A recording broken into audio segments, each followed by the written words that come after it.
Nah sekarang saya mau nanya, jenengan mau ndak duitnya berkah? 1 rupiah barokah, mau ndak? Nah 1 rupiah barokah gambarannya seperti tadi, bisa jadi bermiliar-miliar kalau barokah. Syarat dan ketentuan berlaku.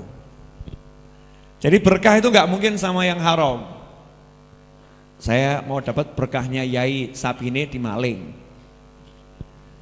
Saya mau dapat berkahnya Habib, motor Habib dimaling, itu barokah, yang nggak mungkin. Jadi barokah nggak bisa diambil dengan cara yang haram. Jadi barokah harus dengan cara yang halal, nggak bisa. Dengan cara haram mau dapat berkah nggak bisa. Caranya harus benar, caranya harus halal. Uang 1 rupiah mau berkah, maka 1 rupiah ini harus dipakai dengan cara yang halal. Gak boleh nipu, gak boleh dusta. Nah ini banyak orang yang jual beli, gak sedikit orang jual beli, dalam jual belinya penuh dengan kebohongan, penuh dengan dusta, penuh dengan penipuan. Sehingga uang yang didapat banyak, tapi gak barokah. Mau seperti itu?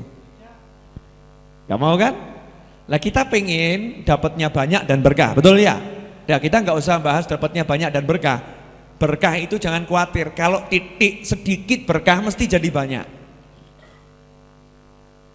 Sedikit kalau berkah, insya Allah waktunya itu akan membuktikan jadi banyak. Mau tahu caranya? Nomor 1 apa tadi?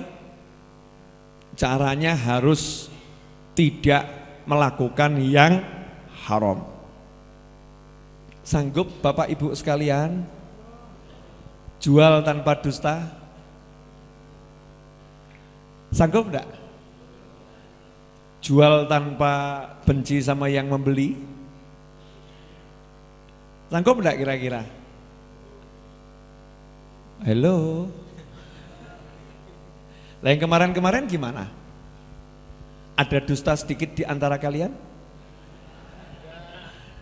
Dikit aja, dikit ada dusta, fama burikalah, gak akan diberkati. Harus jujur. Loh orang dulu tuh saking jujurnya kalau jual barang, saking jujurnya kalau jual barang. Lah wong barang itu cacat sedikit, itu dikasih keterangan. Ini barangnya begini tapi ada cacatnya di sini sedikit. Kalau mau silahkan dibeli, kalau enggak usah. Ini ada cacatnya di sini. Kalau kita coba ada cacatnya, dikasih tahu atau sembunyikan? Ini kalau kasih tahu nggak jadi beli, Beb. Sembunyikan ya. Berarti itu nipu atau nggak nipu? Berkah atau nggak berkah? Nggak berkah. Nah kalau nggak berkah itu bencana atau musibah? Ya musibah, ya bencana. Nantinya ujungnya bahagia atau sengsara? Sengsara. Nah kita kalau mau berburu berkah, karena berkah ini penting, kita harus berburu berkah. Ya. Caranya bagaimana? Caranya harus halal. Nah karena kita sekarang sadar diri kita banyak terlibat hal-hal yang kurang halal, halal, maka kita cari berkahnya orang-orang lain. Paham maksudnya? Cari berkah yang dimiliki orang lain. Oh, fulan ini berkah, ini tangannya berkah. Ini saya akan kasih beberapa contoh cerita, boleh? Ya insya Allah kita nyantai saja. Contoh nomor 1, bagaimana sikap Nabi SAW agar mendapatkan keberkahan full dalam 1 hari. Apa yang dilakukan Rasulullah SAW agar 1 hari itu full barokah? Rasulullah ngasih resep. Dalam hadits yang diriwayatkan oleh Imam Tabrani radhiyallahu ta'ala anhu, Nabi SAW bersabda, "Idza ata alayya yaumun la azdadu fihi ilman yuqarribuni ila Allah taala fala burika li fi tulu'i syamsi dzalikal yaum." Rawahu Tabrani. Kata Rasulullah SAW, "Idza ata alayya yaumun." Kalau datang 1 hari kepadaku. Ini sekarang hari apa ini? Jumat. Ya. Kemudian kok kita besok pagi insyaallah masih hidup sehat walafiat ya. Hari Sabtu. Sabtu misalnya. Ini tiba masuk hari Sabtu. Kata Rasulullah SAW, saya tidak mendapatkan tambahan ilmu di hari itu, ilmu yang bisa menjadi semakin dekat kepada Allah Ta'ala, nggak dapat, fama burikali, maka hari itu saya tidak mendapatkan berkah dari Allah Ta'ala. Artinya apa? Siapa yang pengen harinya diberkati, maka tiap hari harus dapat tambahan ilmu. Makanya orang yang pengen dapat berkah, dia harus berburu ilmu. Harus cari ilmu tiap hari. Bukan tiap Jumat sekali. Ya, bukan cuma tiap Jumat sekali, karena cari ilmu kan bisa di mana-mana dan kapanpun. Tiap hari cari ilmu. Medianya apapun bisa. Hadir majelis sana, nggak harus 1 jam 2 jam. Duduk 5 menit itu bisa jadi ilmu. Ta'al bina nu'min billah sa'ah. Saat seorang sahabat berkata pada temannya yang lain, ta'al bina, yuk duduk bersama saya, nu'min billah sa'ah. Sesaat kita beriman pada Allah Ta'ala. Maksud iman sama Allah cuma sesaat? Maksudnya apa? Yuk kita duduk sesaat, ngobrol-ngobrol sesuatu yang bisa membuat kita semakin iman kepada Allah Subhanahu wa Ta'ala. Nah, ini ngobrol sama teman dalam rangka cari ilmu. Tiap hari dilakukan. Kalau itu kita lakukan seperti yang dilakukan Sayyidina Umar ibn Khattab radhiyallahu ta'ala anhu. Kita tahu Sayyidina Umar kan pergi ke pasar, bisnismen. Sayyidina Umar itu bisnismen, kerja. Jenengan juga kerja. Sayyidina Umar juga kerja. Cuman bedanya di sini, Sayyidina Umar itu semangat berburu ilmunya luar biasa. Kalau kita banyak alasan. Udah bisa bib, jam kantor. Oh nggak bisa bib, waktunya kerja. Nggak bisa bib, istri harus dikasih nafkah. Nggak bisa bib, anak-anak kan sekolah butuh SPP. Gimana kalau saya itu pengajian terus, kan repot. Nggak bisa gitu. Alasan demi alasan disampaikan untuk mengesampingkan upaya cari ilmu. Tapi kalau cari duit selalu bisa. Dan cari ilmu punya waktunya sesaat. Sekarang saya mau nanya, boleh? Boleh. Jenengan ke toilet karena nahan perut yang hampir keluar sesuatu nggak kuat, bisa enggak? Maksudnya sudah perutnya ini ada sesuatu yang harus dikeluarkan. Jenengan tahan lama-lama bisa enggak? Nggak bisa kan? Nah, kalau jenengan sibuk cari duit, ada transaksi nilainya besar, perut ini menuntut untuk dikeluarkan isinya. Saya mau nanya, transaksi dilanjutkan atau permisi? Permisi dulu, betul? Permisi dulu. Kemana? Ke toilet. Untuk apa? Mewujudkan hajat perut. Mewujudkan hajat perut. Saking sopannya tuh dibilang apa? Buang hajatnya dibuang. Ini kepentingan perut ini yang udah mendesak. Udah diwujudkan tuh hajatnya. Ada kan waktu untuk buang hajat? Ada. Ada. Masih beralasan sama perut, mohon maaf ada bisnis. Ngomong gitu sama perutnya. Bisa ditolak enggak ini? Enggak bisa ditolak. Sekarang saya mau nanya, apa kebutuhan untuk cari ilmu sama kebutuhan untuk buang hajat besar mana?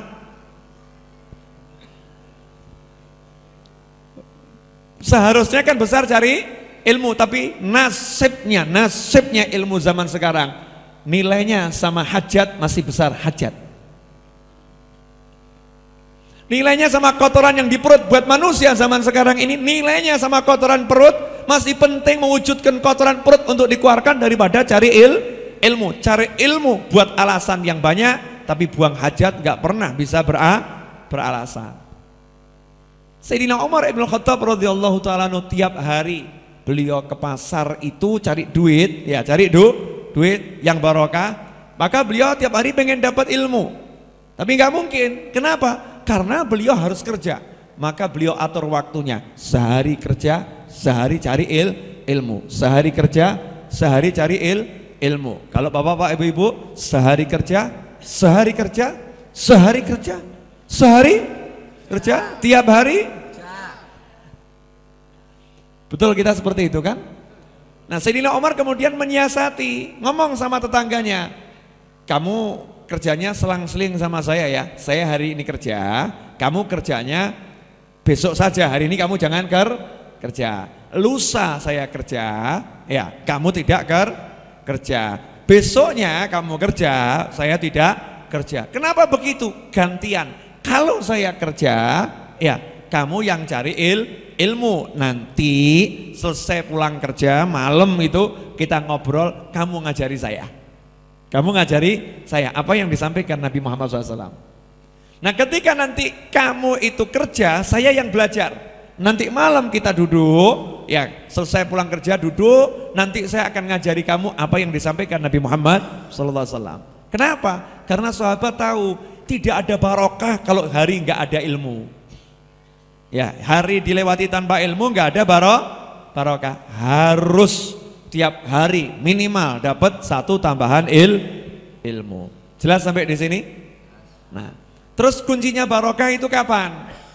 Tiap hari harus dapat tambahan ilmu, tapi berkah ini ada kuncinya.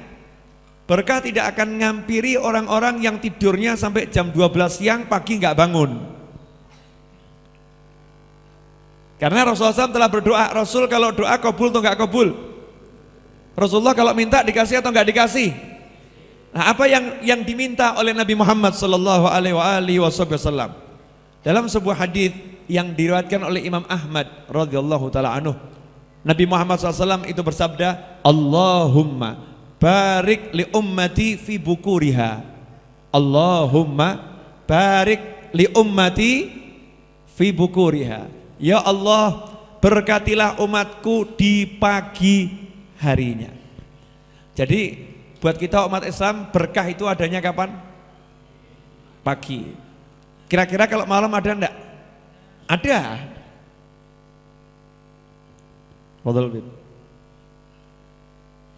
Ini Habibnya datang nggak mau langsung naik, ngalem minta disuruh naik segala.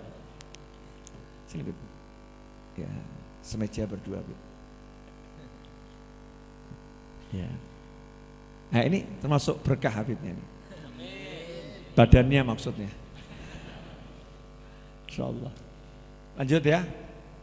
Silakan diminum dulu, itu teh susu. Malam ini menunya teh susu. Cuman saya nggak dikasih lagi. Saya dapatnya kopi. Terus bagaimana saya bisa merasakan teh susu? Kalau saya dapatnya kopi. Mohon maaf ya, ada perbedaan di antara kita. Enak itu maksudnya. Katanya teman-teman saya, Beb, jangan ngeluh, rezeki jenengan kopi malam ini. Monggo diunjuk. Beb Muhammad belum dapat ini.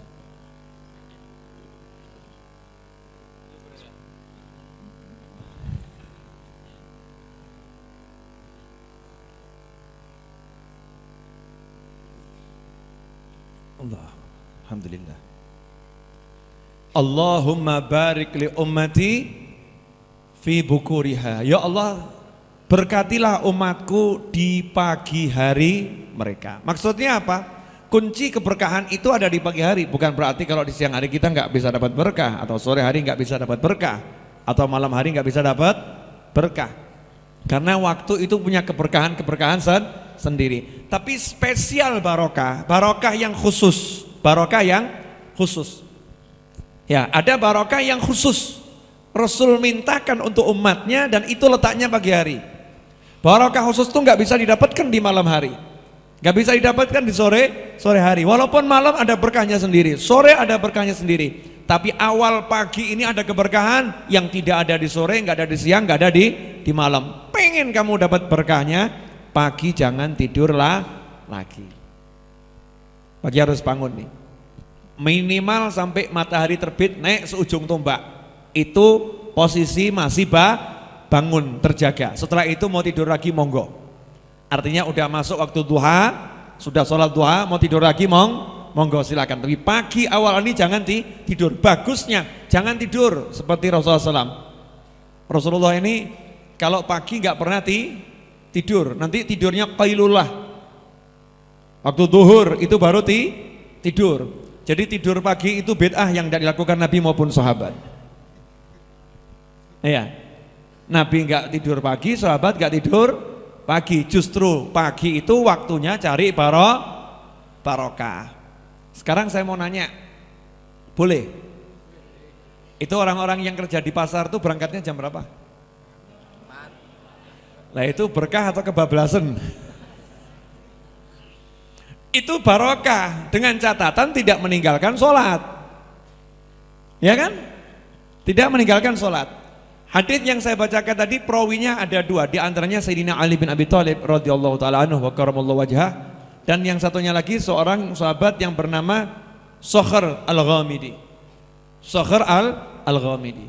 Nah, Sokhar al-Ghamidi ini fakana idza ba'atha sariyah.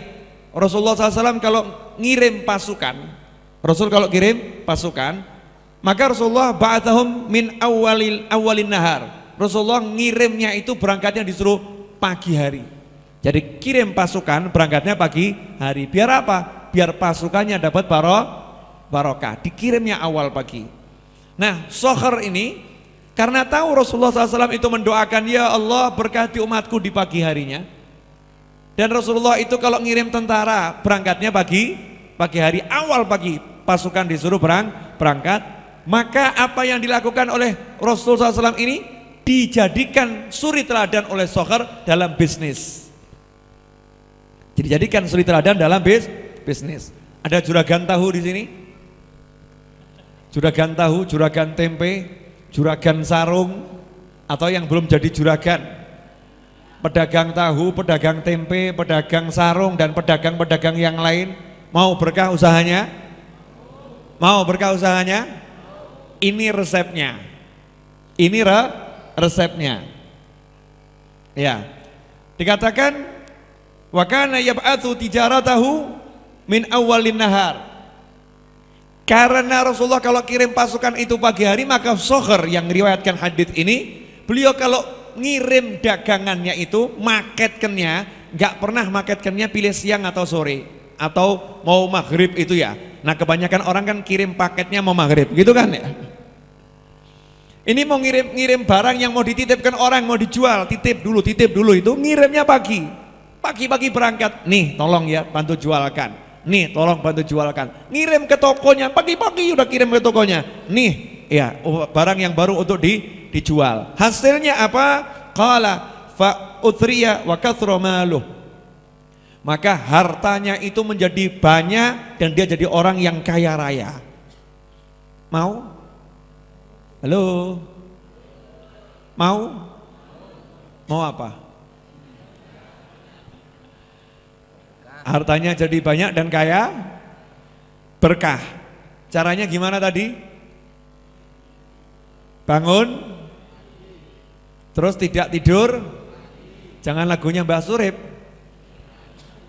Bangun tidur lagi. Itu Mbah Surip tuh lagi ngejek ini loh orang zaman sekarang. Orang zaman sekarang hidupnya bangun tidur lagi, bangun tidur lagi. Nggak ada aktivitasnya. Jadi aktivitasnya seperti sia-sia, makanya diingatkan bangun tidur lagi, bangun tidur lagi. Ini pagi nggak boleh tidur, bangun tidur jangan tidur lagi, bangun tidur jangan tidur lagi. Segera aktivitas. Kerjaannya apa? Ya langsung kirim itu. Jangan nunggu nanti lah siang lah, nanti agak sorean lah saya mau ke toko, nanti aja mau ke pasar. Saya nggak cinta dunia, keliru. Cinta dunia nggak ada urusannya dengan pergi ke toko. Paham? Jangan siang ke toko ya kalau artinya doyan sama dunyo ya cinta dunia. Cinta dunia itu urusannya itu di hati, bukan di fisik. Paham kan? Jadi mau kaya dan berkah, syaratnya apa tadi? Bangun pagi tapi sholat subuh. Bangun pagi kok nggak sholat subuh? Ya bangun pagi itu maksudnya apa? Bangun pagi kamu sholat subuh berjamaah, kamu zikir, kamu wirid sampai matahari terbit, kemudian kirim daganganmu. Kirim daganganmu. Semangatnya luar biasa. Di situ nanti ada keberkahan dari usahanya. Usahanya diberkati. Nah, ini sebetulnya yang dinanti-nanti banyak orang tuh barokah ya bab duit ya. Kalau yang lain nggak patek dipikir tuh. Ilmu pengen barokah, ilmunya mau barokah, cara cari ilmunya harus benar. Nanti ilmunya barokah. Cari ilmu yang benar bagaimana? Satu, nggak boleh sombong kepada guru. Nah, ini belum belajar udah ngomong guru saya itu sebetulnya ilmunya nggak seberapa. Guru saya ilmunya nggak seberapa. Tapi ya daripada saya nggak belajar ya sudah, saya tak belajar sama dia. Ada nih model begini ada. Jadi kalau datang cuma mau ngetes, seberapa sih sebetulnya ini pengetahuannya? Hadis aja banyak salah, nggak hafal. Wah, ayat Quran aja salah-salah. Nggak ada berkahnya ini. Allah itu memberikan berkah dalam prosesnya. Kalau prosesnya benar nanti ada barokah. Meskipun yang ngajar ini nggak benar. Paham ya? Yang ngajar ini ilmunya nggak seberapa. Karena barokah itu dari Allah, bukan dari orang. Barokah dari mana? Dari Allah, bukan dari orang. Orang yang kita belajar kepadanya orangnya nggak patek pinter, ilmunya biasa, tapi karena kita menghargai orang ini ilmunya luar biasa, orang ini baik, saya yang mau merendahkan diri sama dia, saya akan belajar sama dia, saya akan bantu dia, maka Allah memberkati apa yang dia dapat. Dia dapat satu kata barokah, yang lain dapat ribuan kata nggak ada berkahnya. Paham enggak? Ini kok kelihatannya wajah-wajah paham tapi bingung kelihatannya. Ya, memang ini berkah itu misteri. Berkah itu misteri. Kita cuma bisa tahu nih berkah dari hasil. Berkah itu dari hasil. Tapi prosesnya ada. Nah ternyata kalau kita mau memproses barokah untuk langsung ke kita itu tidak mudah. Bisa tapi nggak mudah. Makanya ada jalan pintas. Ada jalan pintas. Jenengan mau yang susah atau yang pintas? Paham, saya paham, makanya udah saya siapkan. Maunya kan yang jalan pintas, gak mau yang susah, gak mau yang susah-susah. Maaf. Contoh, sedikit ya. Kota Madinah itu berkah enggak? Kota Mekah berkah enggak? Nah, jenengan mau jadi berkah? Jenengan mau digerujuk berkah? Ya udah berangkat ke sana. Gampang toh? Masuk di Mekah, masuk di Madinah. Karena Mekahnya barokah, Madinahnya barokah, maka kita kalau yakin di Mekah itu ada barokah, di Madinah ada barokah, yakin seperti itu, maka otomatis yang kita lakukan di sana menghasilkan barokah. Paham? Sekarang saya mau nanya, mana yang lebih banyak pahalanya? Sholat di Masjidil Haram atau di Masjid Nabawi? Menurut hadis, pahalanya besar di mana? Masjidil Haram. Tapi berkahnya banyak di mana? Ini pertanyaan ini. Bib Muhammad juga nggak tahu jawabannya. Tahu Bib? Nggak tahu. Ya mau cari ilmu kan harus merendahkan diri. Walaupun tahu bilang nggak tahu Bib. Bercanda. Ini insya Allah apa yang saya sampaikan malam hari ini tentang Mekah dan Madinah ini akan membuka pola pikir yang membuat orang kadang nggak mudeng gitu. Mekah itu luar biasa, Madinah itu luar biasa. Sholat di Mekah pahalanya lebih banyak. Sholat di Madinah itu jumlah pahalanya itu lebih sedikit dibandingkan sholat di Masjidil Haram. Betul begitu kan haditsnya? Ya, tapi hadits itu harus di-compare, harus apa namanya? Juga disatukan dengan hadits yang lain. Jangan berdiri sendiri. Hadits yang bab sholat begitu, ya. Tapi bab barokah lain.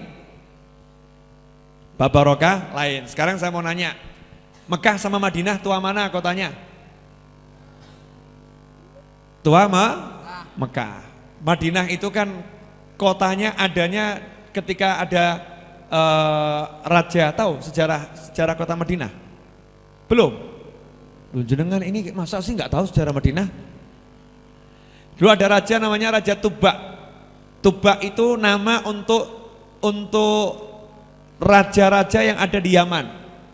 Seperti misalnya ada PB1, PB2, PB3, HB1, HB2, HB3, ada Tubak 1, Tubak 2, Tubak 3. Ini ada Raja Tubak. Raja Tubak ini sukanya melakukan perjalanan, safar itu.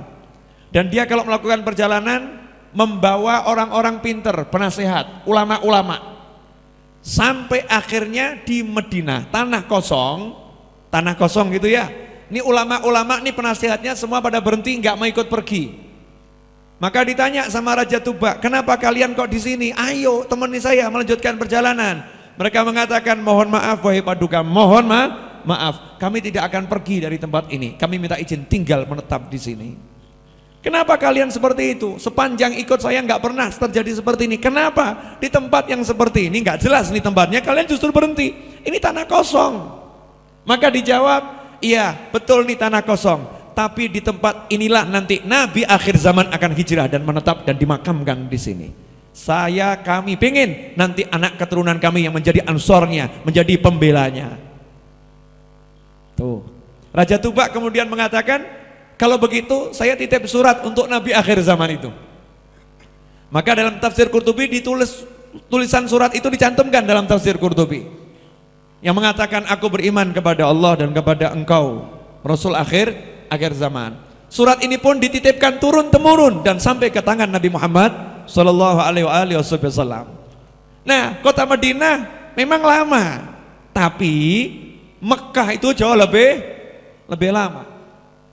Kota Madinah yang mendirikan adalah para ulama. Kota Mekah yang mendirikan Nabi Ibrahim, Nabi Ismail alaihi wassalam.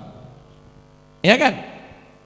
Tapi untuk keberkahannya ingat, di Madinah itu ada Nabi Muhammad sallallahu alaihi wasallam. Di Madinah ada Nabi. Makanya saya kadang heran ada orang yang sampai ngomong, udah haji nggak usah ziarah Nabi. Umroh nggak usah ke Madinah, nggak usah ziarah Nabi. Kalau ke Madinah nggak usah bilang mau ziarah, bilang aja mau sholat di Masjid Nabawi. Ini aneh kan ya? Masjid Nabawi itu ada yang bangun siapa? Nabi Muhammad SAW. Orang ke Masjid Nabawi karena Nabi, namanya aja Masjid Nabawi kok.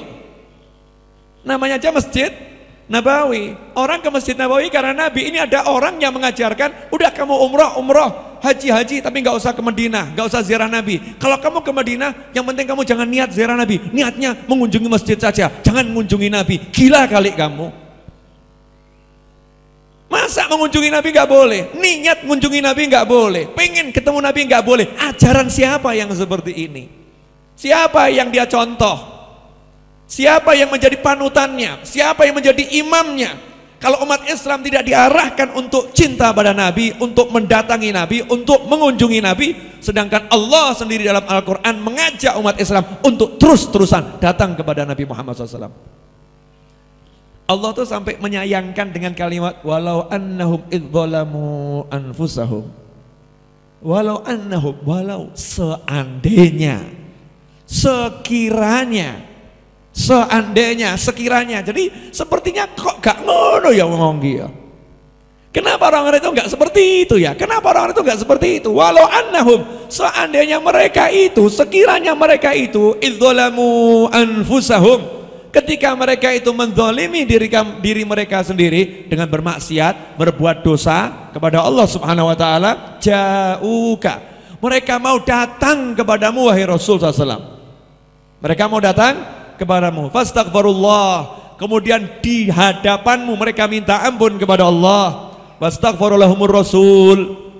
Tidak cukup minta ampun, di hadapanmu mereka minta ampun kepada Allah, Allah nyambung, dan engkau wahai Rasul memintakan ampun untuk mereka kepada Allah, lawajadullaha tawwabar rahima, tentu mereka akan temui Tuhan Allah yang maha menerima dan memberikan tobat dan maha penyayang. Artinya apa? Kita ini dimotivasi oleh Allah untuk terus-terus mendatang Nabi Muhammad SAW. Siapa di antara kita yang gak berbuat dosa? Siapa di antara kita yang tidak menzalimi diri sendiri? Mau dapat ampunan, punya kesempatan, ada kekuatan, datangi Nabi Muhammad SAW. Paham ya? Nah, terus pertanyaannya, barokahnya banyak mana nih? Mekah sama Madinah? Jangan kira-kira. Banyak mana? Kok tahu? Ada Nabi. Ya, ada Nabi. Di Mekah ada Ka'bah. Jawabannya harus, namanya Ahlus Sunnah wal Jamaah, kok pakai kira-kira? Ahlus Sunnah wal Jamaah itu dalilnya Al-Quran dan Sunnah. Gak ada Kiai Habib gak paham dalil. Dalilnya Al-Quran dan Sunnah. Ya, dalilnya Al-Quran dan Sunnah. Dalam sebuah hadis, ya, dalam sebuah hadis yang diriwayatkan oleh Imam Bukhari, Habib Muhammad belum tahu, penasaran. Jangan ngelirik, Habib, jangan. Ya biar rileks majelisnya ya. Dalam sebuah hadis, sampai sekarang belum dikasih minum Habib saya ini. Mohon maaf ya Habib ya. Maklum teman-teman kadang nggak perhatian Habib. Karena dikira antum zuhud nggak suka yang begitu-begitu. Dalam sebuah hadis yang diriwayatkan oleh Imam Bukhari, kalau dibilang hadis riwayat Bukhari, sahih atau enggak sahih? Sahih ya. Kalau hadisnya sahih, pasti sahih. Kalau judul-judul babnya, Imam Bukhari itu enggak mau membuat judul dengan tulisannya sendiri. Jadi kalau membuat judul suka juga pakai hadis dijadikan judul. Nah kalau judul-judulnya ini memang bukan hadis yang dimaksud, paham kan? Nah kalau hadisnya yang diriwayatkan oleh Imam Bukhari sahih. Di situ disebutkan dari Sayyidina Anas bin Malik radhiyallahu taala anhu. Dari Sayyidina Anas bin Malik radhiyallahu taala anhu. Nabi Muhammad SAW berkata, "Qal Allahumma ja'al bil Madinati dhi'fa ma ja'alta bi Makkah minal barakah." Nabi Muhammad. Allahumma ja'al, ya Allah jadikanlah. Kalau Rasul udah mengatakan Allahumma, kira-kira sama Allah dikabulkan enggak? Dikabulkan. Ini dalil, artinya hukumnya ya seperti yang dalam doa Nabi ini SAW. Allahumma ja'al. Makanya jenengan setelah dengar ini, yang haji, yang berangkat haji ini semangat tuh ke Madinah. Buru nih barokahnya Madinah, berburu barokah di Madinah. Yang belum semangat untuk haji dan semangat untuk umrah. Tapi jangan lupa berburu barokah di Madinah, karena Nabi Muhammad SAW telah bersabda dalam doanya, Allahumma ja'al, ya Allah jadikanlah bil Madinati dhi'fa ma ja'alta bi Makkah. Tolong jadikan di kota Madinah ini keberkahannya 2 kali lipat dari keberkahan yang engkau berikan untuk kota Mekah. Tolong jadikan di kota Madinah ini keberkahannya 2 kali lipat dari keberkahan yang engkau turunkan untuk Mekah, yang engkau siapkan di Mekah, yang engkau berikan kepada Mekah. Madinah kasih double. Sehingga para ulama berdasarkan hadis ini mengatakan pahala sholat di Masjid Nabawi memang berdasarkan hadis lebih sedikit, tapi ketika digabung dengan hadis ini, pahala sholat di Masjid Nabawi 2 kali lipat lebih berkah daripada di Masjidil Haram. Ayo, enak atau enggak enak? Terus saya mau nanya, berarti keberkahan yang ada di Madinah ini karena apa? Karena doanya Nabi Muhammad SAW. Nah ini yang saya maksud jalan pintas. Kalau jenengan merasa masih banyak kesalahan dalam hidup, masih bersentuhan dengan yang haram cukup banyak, tapi pengen dapat barokah, cari orang-orang yang bisa mendoakan kita dapat keberkahan. Gitu kan? Nah siapa orang-orang itu? Seluruh muslimin wal muslimat kita harus husnudzon. Harus husnudzon. Beliau-beliau ini doanya dikabulkan Allah Ta'ala. Makanya harapkan keberkahan dari doanya muslimin wal muslimat. Karena itu awali doakan dulu muslimin dan muslimat dapat barokah. Assalamualaikum warahmatullahi wabarakatuh. Doakan dengan mengucapkan salam, itu diantaranya. Dengan mengucapkan salam. Masuk rumah ucapkan salam, ketemu muslim ucapkan salam. Dan kalau kita jawab dengan yang lengkap, dengan yang lebih baik, nanti hasilnya kita akan dapat keberkahan dari doa orang lain. Ini secara umum. Kemudian carilah pewaris Nabi Muhammad SAW. Al ulama warathatul anbiya.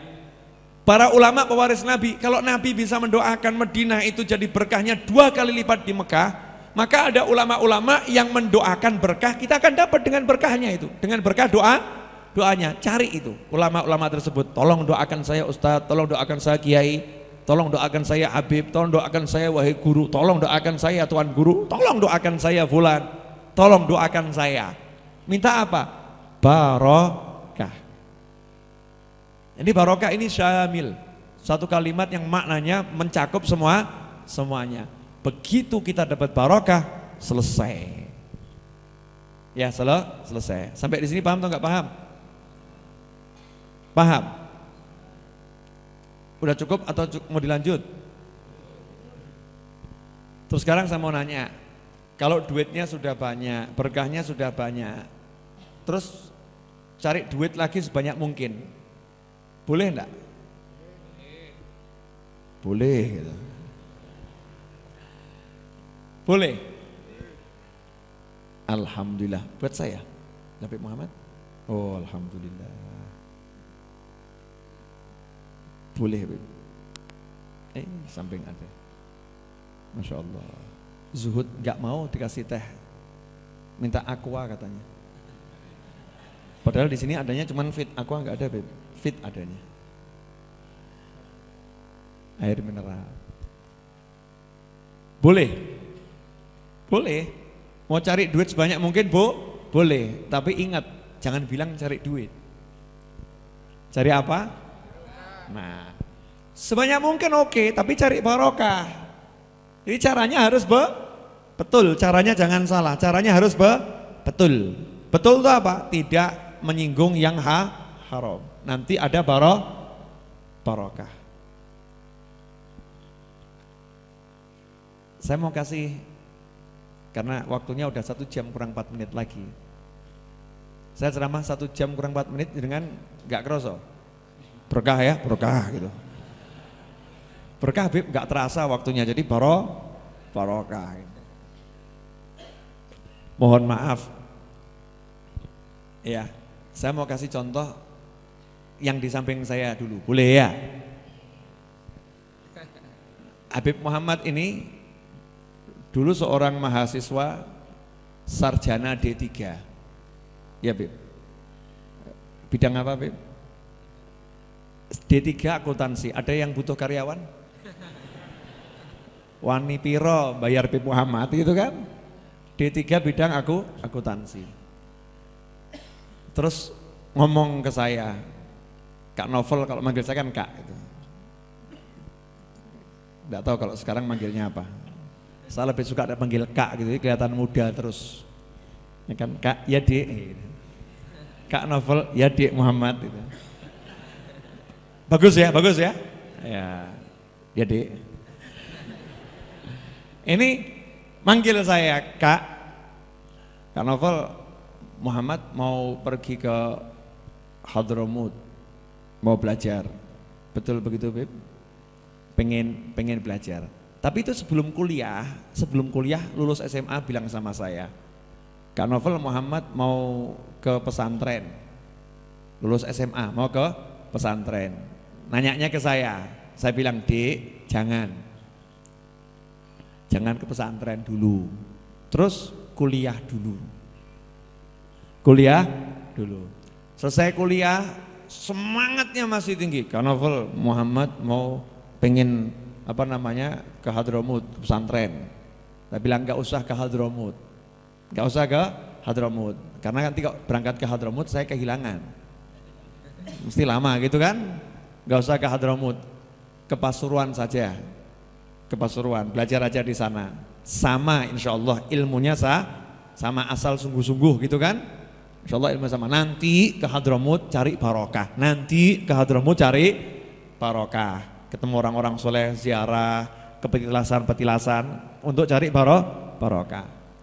Udah, saya nggak terasa udah nyantri 4 tahun, Beb ya. 4 tahun. Saya waktu jenguk itu Masya Allah, ketemu saya itu diajak makan saat itu senengnya luar biasa. Karena biasanya di pesantren makannya apa, Beb? Paling enak tongkol.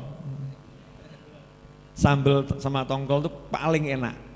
Begitu diajak makan sate gitu ya, itu senengnya luar biasa. Apalagi dikasih amplop titipan gitu, Masya Allah. Oh, saya ini juga santri, ngerti kalau ada orang jenguk ngasih amplop tuh senengnya luar biasa. Yes, nggak mie godok lagi, nggak mie goreng, ini kan bisa ada peningkatan trombosit nih ya. Naikkan trombosit nih, makannya enak gitu. Lu bener ada yang nitip saya ini titip buat Habib Muhammad ya kan, Beb ya? Ada. Saya cerita apa adanya. Gak terasa 4 tahun pulang. 4 tahun pulang. Gak ada yang kenal. Dek Muhammad. Ya kan? Gak ada yang kenal. Karena full pengajiannya hari apa? Jumat, malam Sabtu. Udah ikut di sini majelis. Ikut dulu dia kan. Terus saya suruh ceramah. Oh nanti ceramah lo ya, ceramah. Nanti ceramah. Siap Kak. Nah, saya senangnya tuh Bib Muhammad ini, Dek Muhammad ya. Dek Muhammad itu disuruh apa? Siap itu. Itu dulu loh ya. Siap. Dulu siap. Ya. Nah, nanti Bib, buktikan dulu Bib. Nah, terus saya kasih mukodimah setelah ceramah, saya mukodimah. Ini ya sekarang nih baru mulai ceramah. Tapi 7 bulan lagi insya Allah Jumat malam Sabtu tidak akan bisa hadir. 7 bulan lagi dari sekarang waktu itu ya tidak akan bisa hadir. Kenapa? Insya Allah pasti akan diundang orang kemana-mana. Betul? Ya 7 bulan kemudian subhanallah se-Jawa ini sampai Kalimantan, Sumatera ya itu udah pada kenal. Betul kan? Kenal. Akhirnya Jumat malam Sabtu hilang. Gak apa-apa karena sesuai ramalan. Itu kan membuktikan kalau saya agak sakti, ya kan ya? Kalau beliau datang terus tambah saya gagal, betul kan ya? Begitu beliau nggak datang berarti sesuai ramalan cuaca. Masya Allah. Kemudian nyampe ke Hong Kong ya, nyampe Singapura, nyampe Malaysia, keliling ini sampai mana? Sampai mana-mana. Sampai mana-mana. Ini contoh ya, ini contoh. Banyak orang yang belajar ke pesantren, ya banyak orang yang belajar ke pesantren yang waktunya jauh lebih lama ya. Tapi gerak dakwahnya itu terbatas. Beliau dikasih keberkahan. Amin Bib. Ya tahadutsan binikmah. Amin Dik. Ya. Tahadutsan binikmah. Itu namanya barokah. Faham ya? Barokah. Sekilas Majelis Ar-Raudhah. Dari rumah ibu saya kecil, pindah ke depan, belum besar 525 ya. Ditambah ke sini 1275, jadi total 1800. Jadi seperti ini, waktunya nggak lama. Sekitar total sampai hari ini hampir 4 tahun. Di sini ya, depan sama sini hampir 4 tahun. Ya 4 tahun lewat lah.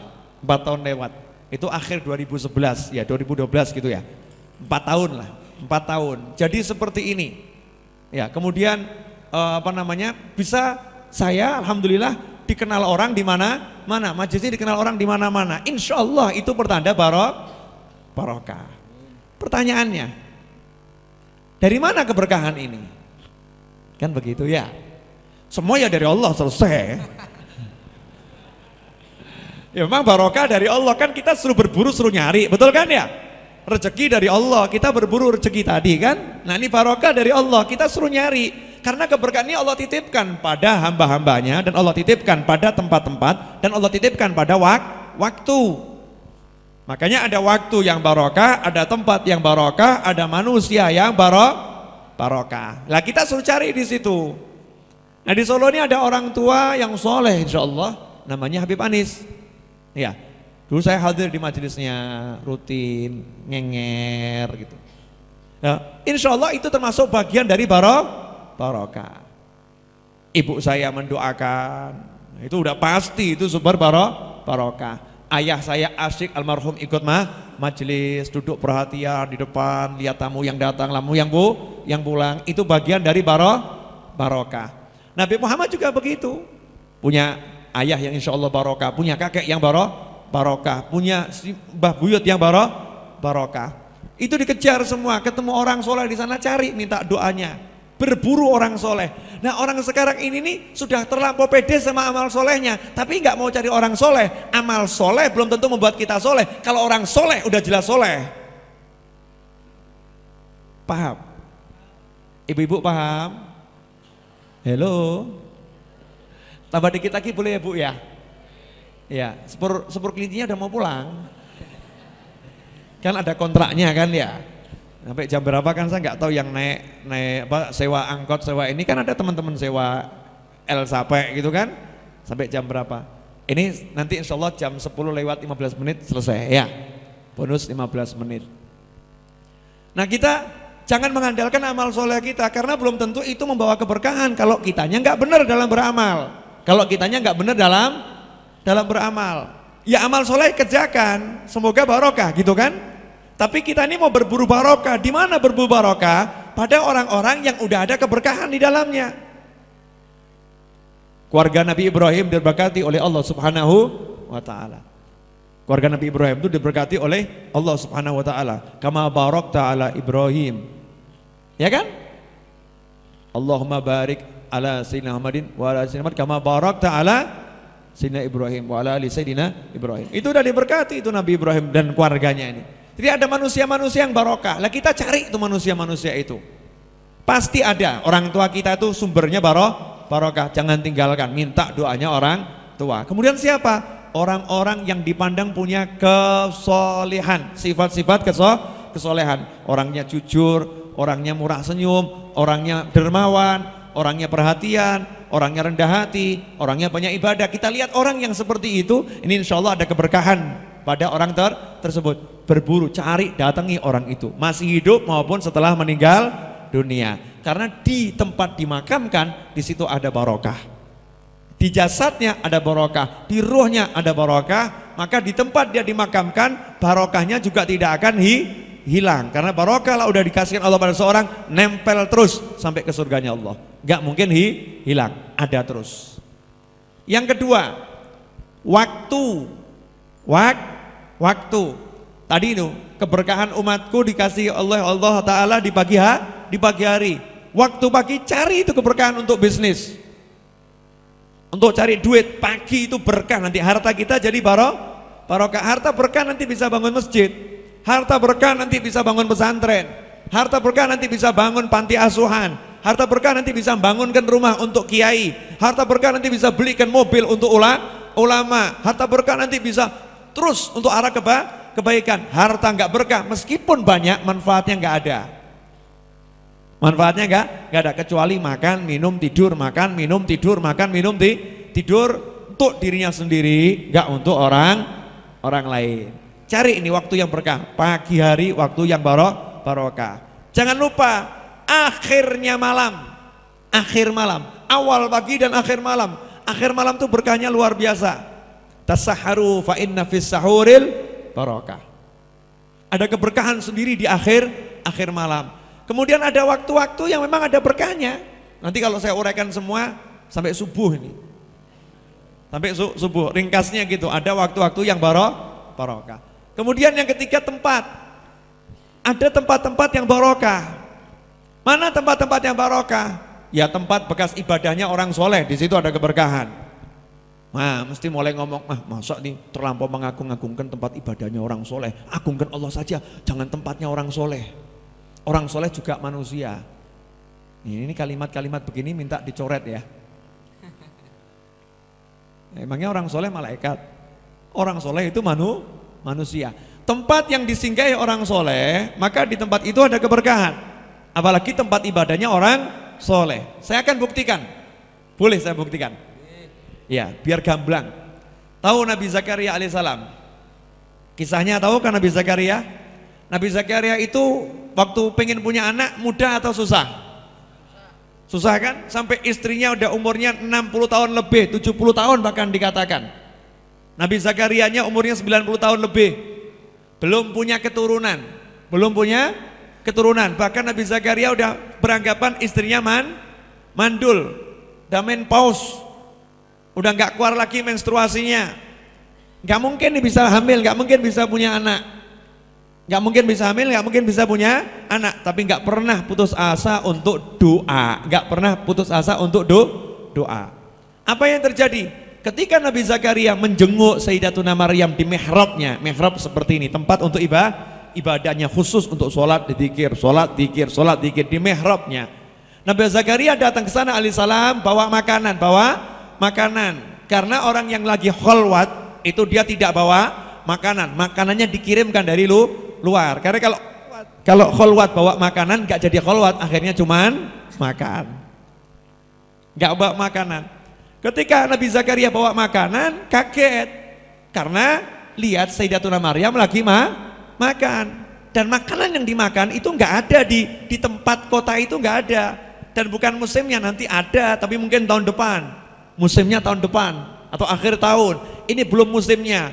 Maka nanya, anna laki hadza ya Maryam. Hei Maryam, dari mana ini? Makanannya dari mana? Dijawab, dari Allah, dari Allah, dari sisi Allah. Benar-benar dari sisi Allah, blek datang makanan. Seperti sekarang ini, blek. Karena saya nggak lihat siapa yang bawa gitu kan, tahu-tahu ada makanan ini. Nih, ada makanan dari Allah. Nabi Zakaria alaihi salam, nabi.